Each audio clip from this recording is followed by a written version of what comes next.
ನನ್ನ ಹೆಸರು ತೊಗೊಂಡಿಲ್ಲ ಅಂದರೆ ಬಿ ಜೆ ಪಿ ಸಂಸದರಿಗೆ ಶಾಸಕರಿಗೆ ಅಲ್ಲಿ ಅವರಿಗೆ ಪ್ರಮೋಷನ್ ಇಲ್ಲ ತಿಳ್ಕೊಳ್ಳಿ. ಎಷ್ಟವರು ನನ್ನ ಹೆಸರು ಪ್ರತಿಪಾದನೆ ಮಾಡ್ತಾರೆ, ಜಪ ಮಾಡ್ತಾರೆ, ಆವಾಗ ಮಾತ್ರ ಅವರಿಗೆ ಪ್ರಮೋಷನ್ನು. ಇಲ್ಲಿದ್ರೆ ಅವರಿಗೆ ರಾತ್ರಿ ನಿದ್ದೆನೂ ಬರೋದಿಲ್ಲ, ಮನೆ ಒಳಗಡೆನೂ ಬಿಡೋದಿಲ್ಲ, ಬಿ ಜೆ ಪಿ ಕಚೇರಿನಲ್ಲೂ ಬಿಡೋದಿಲ್ಲ, RSS ಕಚೇರಿನಲ್ಲೂ ಬಿಡೋದಿಲ್ಲ. ಲಾಜಿಕಲ್ಲಾಗಿ ಎಕ್ಸ್ಪ್ಲೇನ್ ಮಾಡಿ. ಇವತ್ತು ಮಾಡ್ತಾ ಇದ್ದಾರೆ ಪ್ರೆಸ್ ಮೀಟು, ಅವ್ರ ಹತ್ರ ಏನು ದಾಖಲೆ ಇದೆ? ನಾನು CCTV ಫುಟೇಜ್ ರಿಲೀಸ್ ಮಾಡಲಾ? ಸುಮ್ಮನೆ ಇವೆಲ್ಲ ಉಡಾಫೆ ಅಲ್ಲ. ಫಸ್ಟು ಕ್ಷಮೆ ಕೇಳಲಿ. ಈಗ ದಿಸ್ ಈಸ್ ಅ ಎಕ್ಸಾಮ್, ಒಪ್ತೀರಾ ಎಲ್ಲರೂ?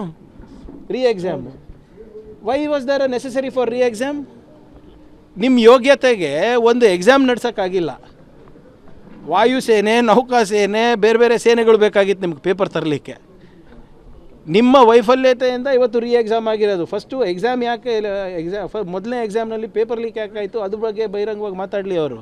ಅದ್ರ ಬಗ್ಗೆ ಕ್ಷಮೆ ಕೇಳಲಿ ಫಸ್ಟು. ಸರ್, ಕ್ರಾಸ್ ವೋಟಿಂಗಲ್ಲಿ ಧರ್ಮಸ್ಥಳಕ್ಕೆ ಹೋಗ್ತೀವಿ ಬಂದವರು ಇವತ್ತು BJP ಹೈಕಮಾಂಡ್ ಲೀಡರ್ಸನ್ನು ಮೀಟ್ ಮಾಡೋಕ್ಕೆ ಹೋಗಿದ್ದಾರೆ, ಅಶೋಕ್ ಅವರು ಮತ್ತು ವಿಜೇಂದ್ರ ಅವರು. ಧರ್ಮಸ್ಥಳಕ್ಕೆ ಹೋಗೋರು ಡೆಲ್ಲಿಗೆ ಯಾಕೆ ಹೋದ್ರು? ಅದು ಅವ್ರ ಪಕ್ಷದ ವಿಚಾರ. ಮಾಡಿದ್ದೀರಾ ಅದು ಇದು ಅಂತ ಆಯ್ತು. ಈಗ ಅಮಿತ್ ಶಾ ಅವರು ಗೃಹ ಸಚಿವರು ಎಲ್ಲರೂ ಅವ್ರ ಹತ್ರನೇ ಇದ್ದಾರಲ್ಲ, ಸಂಶೋಧನೆ ನಡೆಸಿ ಸರಿ ತನಿಖೆ ನಡೆಸಲಿ, ಯಾರು ಬೇಡ ಅಂದಿದ್ದಾರೆ. ಈಗ ಸದಾನಂದ ಗೌಡ್ರು ಏನು ಹೇಳಿದರು ನಿನ್ನೆ, ಅಡ್ಡ ಮತದಾನ ಆಗ್ಬೋದು ಅಂದ್ಬಿಟ್ಟು ವಿಜೇಂದ್ರ ಅವರಿಗೆ ಮತ್ತು ಅಶೋಕ್ ಅವರಿಗೆ ಫೋನ್ ಮಾಡಿದ್ರಂತೆ. ಅವರು ಇಲ್ಲ ಫೋನ್ ಮಾಡಿದ್ರಂತೆ, ಯಾರೂ ಎತ್ತಿಲ್ಲಂತೆ. ಅಂದರೆ ಒಬ್ಬ ಮಾಜಿ ಮುಖ್ಯಮಂತ್ರಿಗಳ ಮಾತಿಗೆ ಎಷ್ಟು ಬೆಲೆ ಇದೆ ಅಂತ ಗೊತ್ತಿದೆ ಅಲ್ಲಿ.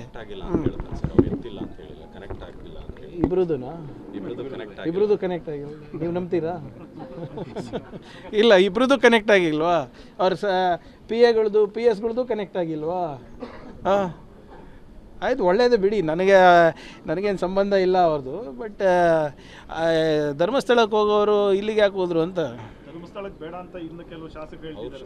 ಅದು ಅವ್ರದ್ದು ಬಿಟ್ಟಿದ್ರಿ. ನೋಡ್ರಿ, ಇವ್ರು ಎಂಥವ್ರು ಅಂದರೆ ರಾಮನ ಹೆಸರಲ್ಲಿ ಕೋಟ್ಯಾಂತರ ರೂಪಾಯಿ ಲೂಟಿ ಹೊಡೆದವರು. ಮಂಜುನಾಥ ಸ್ವಾಮಿ ಹೆಸರಲ್ಲಿ ನಿಜ ಹೇಳ್ತಾರೆ ಇವರು?